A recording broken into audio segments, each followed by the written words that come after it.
It's been a year since I've sharpened my blades, so that's what I'm going to do today. Alright, because my blades are particularly mangled, I did not expect them to look this gross. I'm going to actually take the blades off completely, and I'm going to take these inside to sharpen them. Alright, so I've got an 18-inch breaker bar, 15/16 of an inch head, and I put this garden brick to hold the blade still. Okay. Alright. Alright, there's one blade, one mangled blade. Alright, now let's do the same thing on the other one. Okay.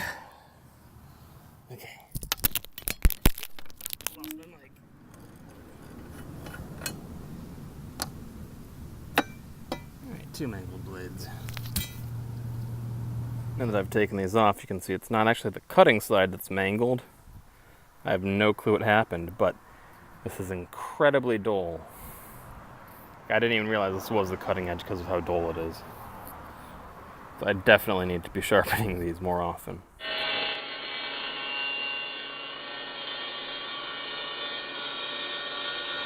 So I decided that the blades were actually too far gone and I bought a new set.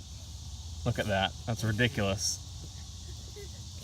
I don't know how I lost that much off the cutting end. Look at how worn down that is. So to put these new blades on, I'm just doing exactly what I did to take them off in reverse order. I'm wedging this brick in here, and I'll be using my breaker bar to tighten this as tight as I can get it. And that's all there is to it. Now you can put your deck back on the mower, and you'll have a much better cut. That's all I got this time. If you want to see more content like this, go ahead and subscribe.